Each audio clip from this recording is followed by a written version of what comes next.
Hi, this is Professor Stugard, and in this video we're going to discuss deep learning, or how we set up neural networks.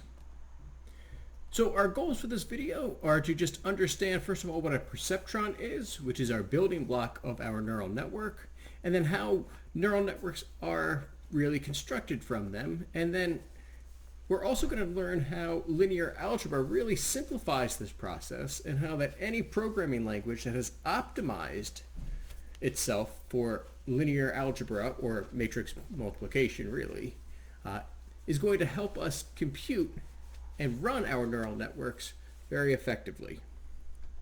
So, first of all, despite its intimidating name, a neural network really is just a function. Granted, it's a more complicated function than most, and it involves an intersection of many different disciplines like linear algebra, some multivariable calculus to actually help it learn, which we'll talk about in the next video, and of course some probability. But at the end of the day, it's still a function, which means for any function or for any algorithm, we take an input, we run that algorithm, and then we get an output. So what I want to talk about in this particular example to show how neural networks can be constructed, we're going to create a neural network that's job is to recognize text, and specifically just the numbers 0 through 9.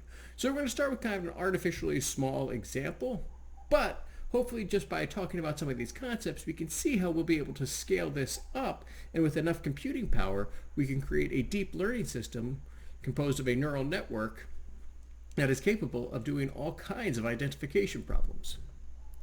So, for this example, that means our input is going to be the image file of a number, our algorithm is the neural network itself, and then our output is going to be a single digit between 0 and 9.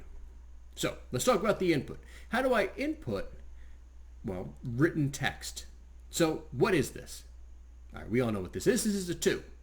How does a computer know that this is a 2?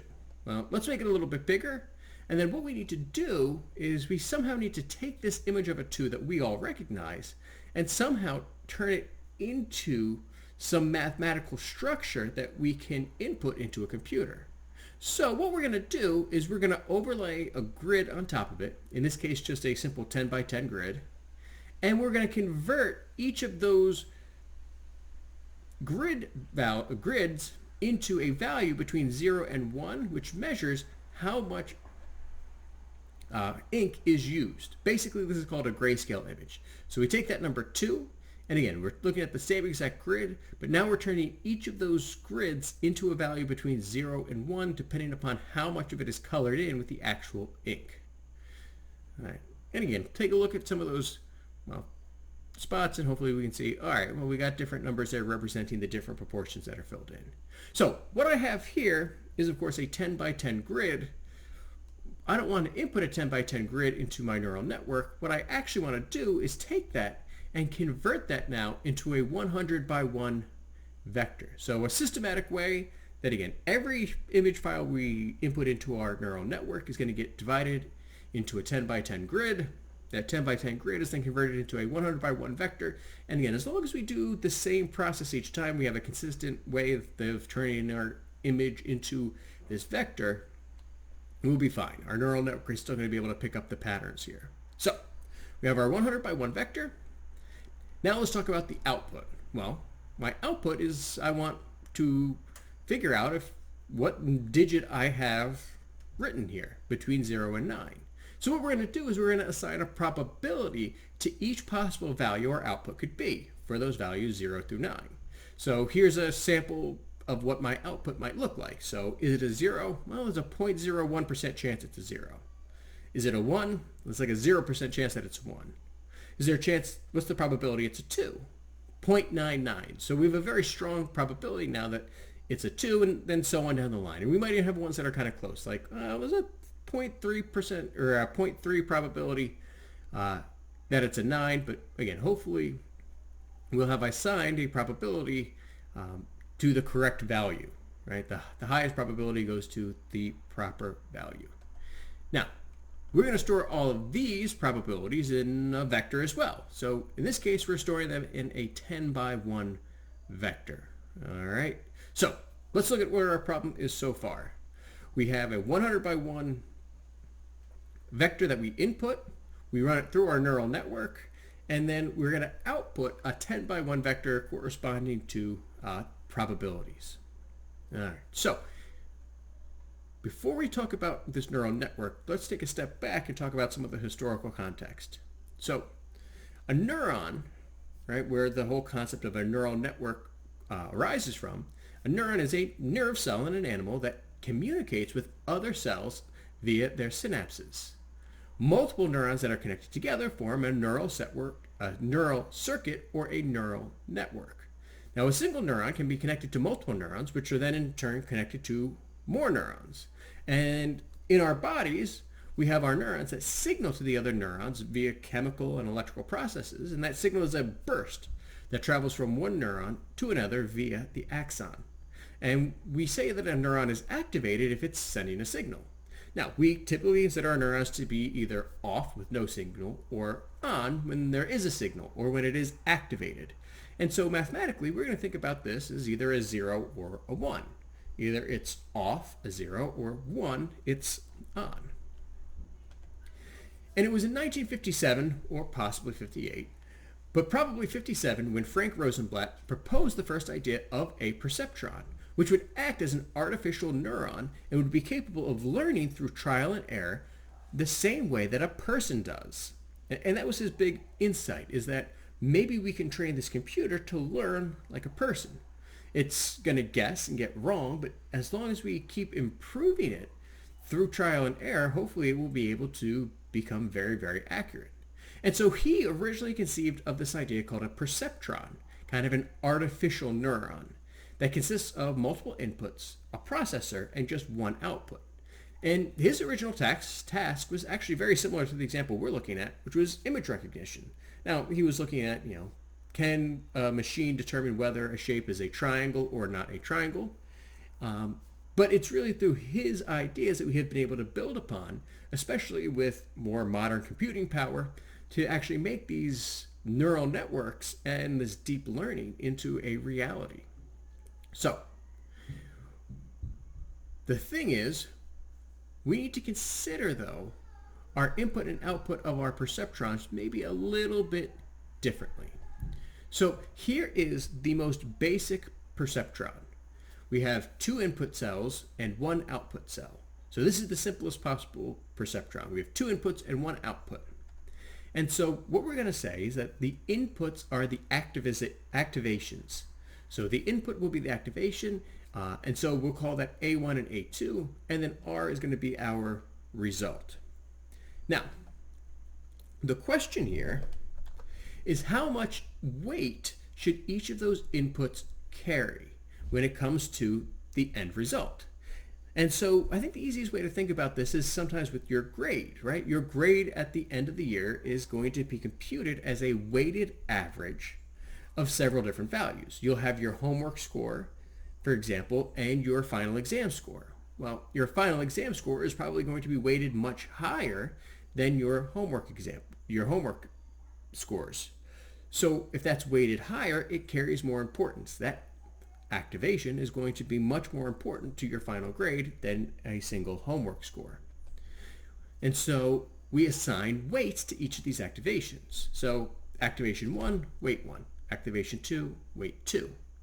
And we compute our weighted sum. So the weight times weight 1 times A1 plus weight 2 times A2, and that's going to lead to our result. And again, like I said, the weights differ, and hopefully, again, we end up with the right answer depending upon how we have these things weighted. But there's one more thing we need, and that is this plus B, which is also called our bias. And so that is called our bias because sometimes, even when we do have our weighted sum weighted correctly, sometimes we still need to correct. And in the context of your grade, sometimes we still weight the grades, but we still need to add a curve at the end. And the bias is kind of like that curve that gets added on at the end. Now again, we want our result, though, to be a probability between 0 and 1.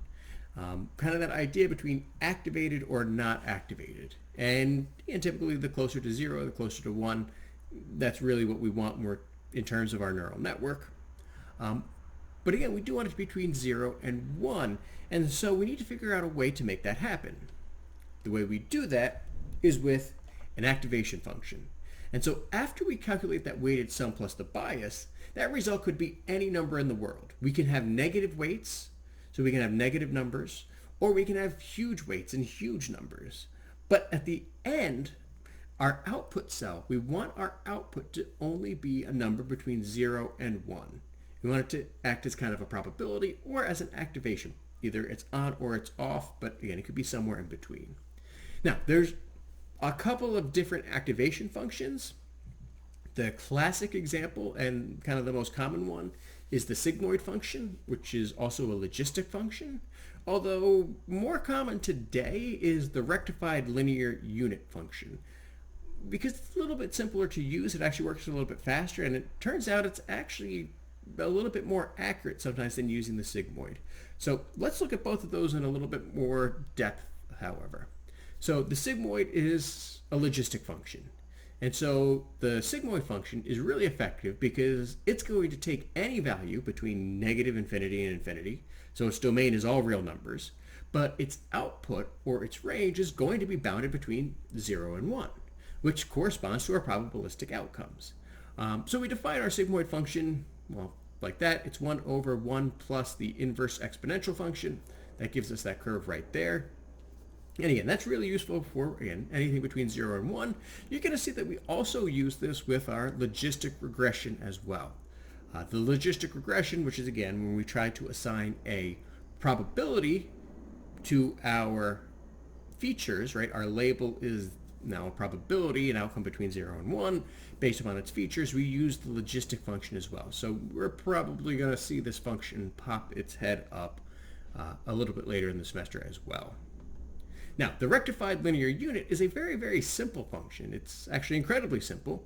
And like I said, it's become kind of the activation function of choice most recently. And it is a 0 if the input values are less than 0. So it's that immediate 0. It's not on, it's not activated. Or it is the value of x if x is bigger than 0.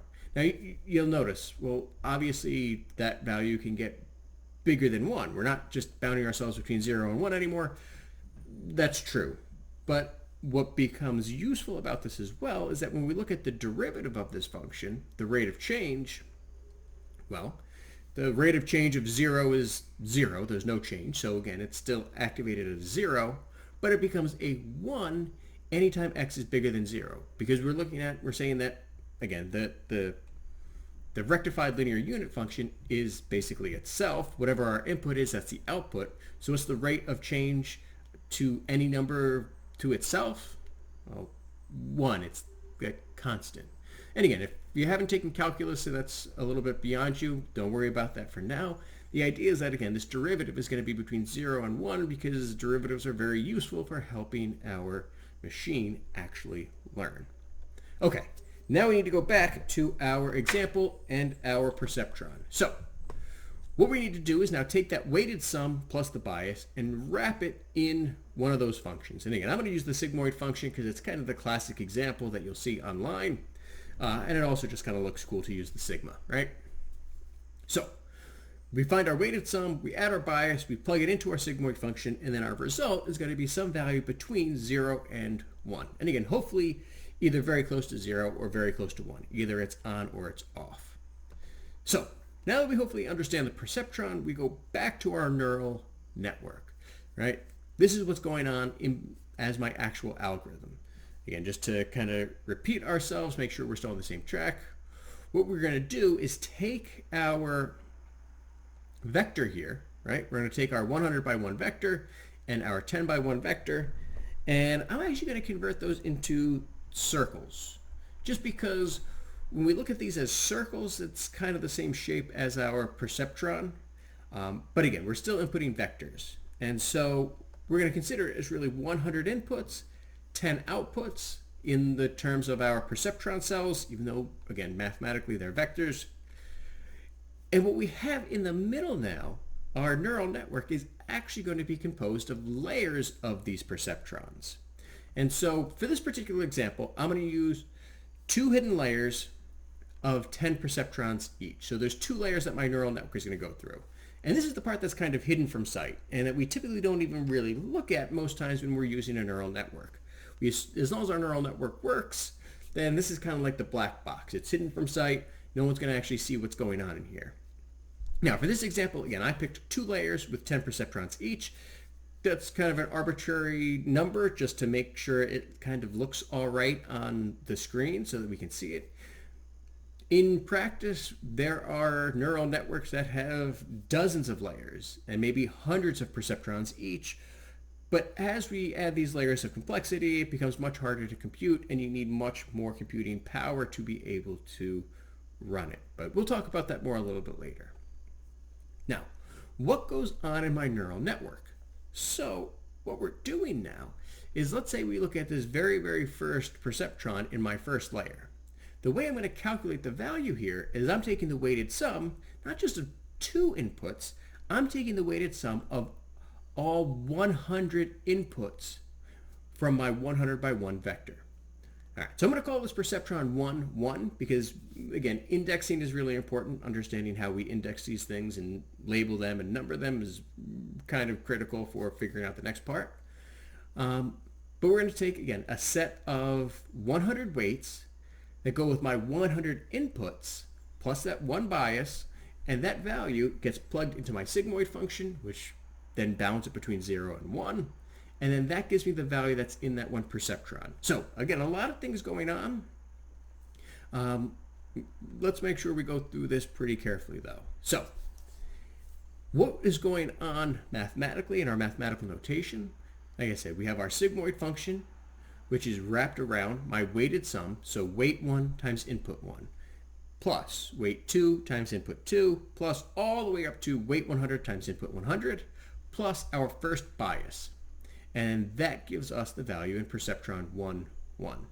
Now, notice there are 100 input values and then 100 weights plus a bias. And that is all calculated as a linear combination, or the sum of a product.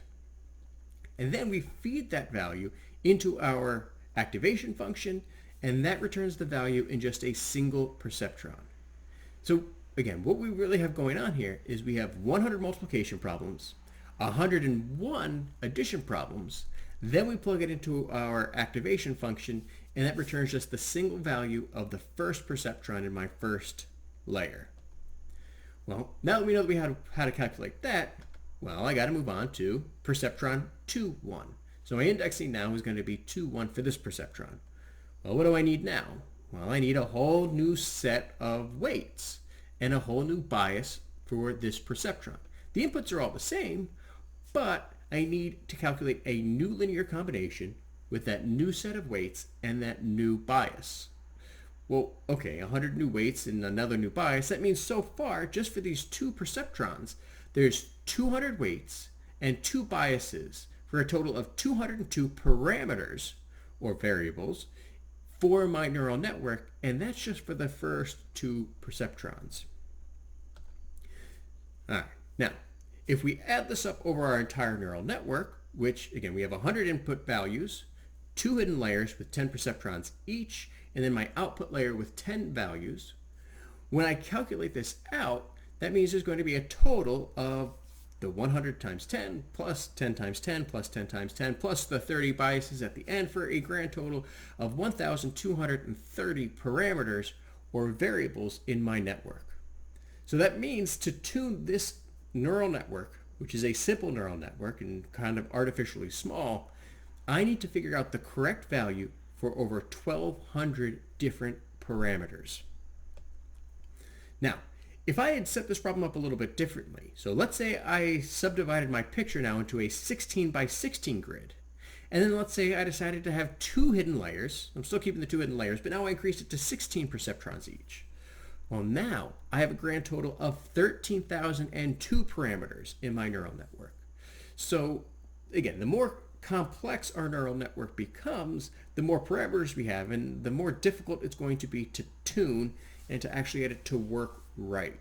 So there's this big kind of trade-off that we need to make between complexity and simplicity in terms of computing power and bias and variance, which are things that we'll discuss a little bit more in depth in a later video. All right, so we have our notation for perceptron 1. And then, again, we're going to calculate perceptron 2, which is very, very similar. We're still plugging it into that sigmoid function, right? We're still trying to squish it between 0 and 1. I have a whole new set of weights. So notice how the indexing on my weights has changed now.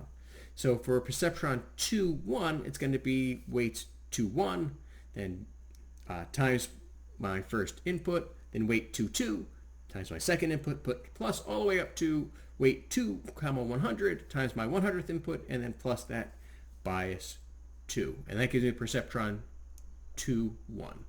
So again, that's only the beginning of the first two perceptrons in that first hidden layer. Like I said, we're going to use some linear algebra and some matrix math to actually simplify this a little bit for ourselves, though.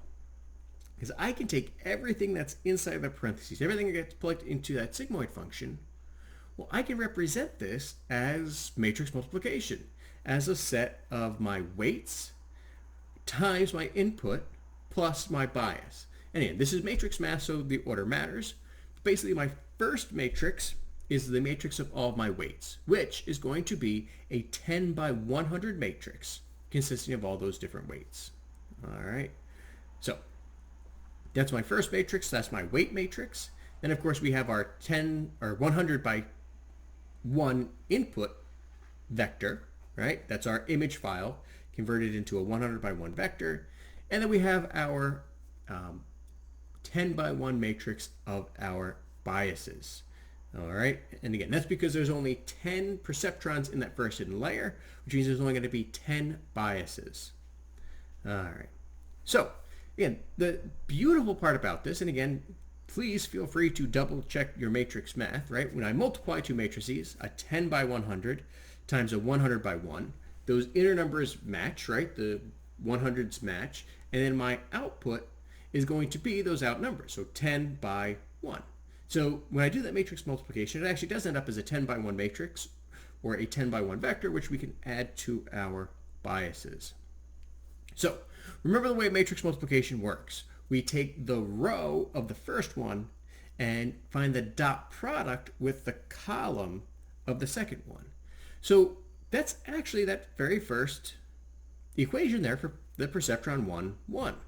That is absolutely the dot product. We have a weighted sum, which can be represented as the dot product. It's the sum of products.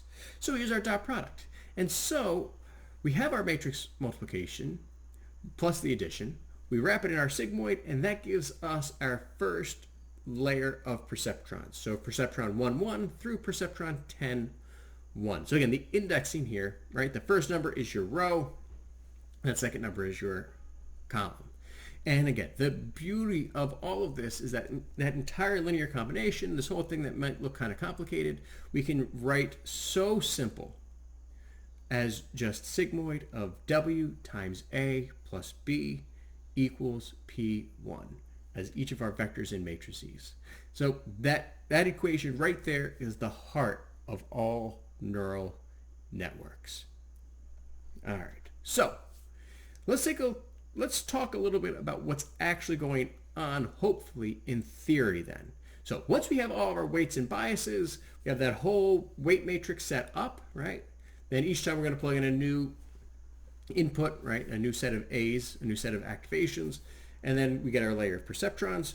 So what we hope to happen, our goal with our neural network, is that when I do that, it's going to activate some number of those first layer of perceptrons. It's going to activate those first couple of neurons. So again, when I type in or input that image file for the number 2, let's say it activates the first neuron, the 5th neuron, the 9th, and the 10th neuron. All right, and all the others are off. So we have 4 ones that are on, 6 of them that are off. And again, there could be any different combination of those. Well, what happens next is that when I feed that first layer of perceptrons, now I'm going to feed that into another linear combination to figure out what gets activated in the second layer. And so again, maybe those ones get activated. And then if those are the ones that get activated, then, well, at the end, it's only going to really activate the correct probability for the number 2. So again, you're going to have a bunch of these neurons activated in your hidden layer that, based upon all of our different weights and biases, activate only the correct value at the very, very end of our neural network chain. All right, but wait a second. How does it actually learn? We have all of those variables, right? We have our 1,200 plus different parameters. How do I know which of those values are the right ones to activate for each of the different image files that I might want to plug in? How can it actually learn? All right. Well, I'm going to tackle that in a separate video because I want to make sure that you take some time and try to understand how this neural network is created. And in the very next video, we'll talk about how we actually get our machines to learn through calculus. All right. So hopefully you learned something in this video, and I hope that you take care of yourselves.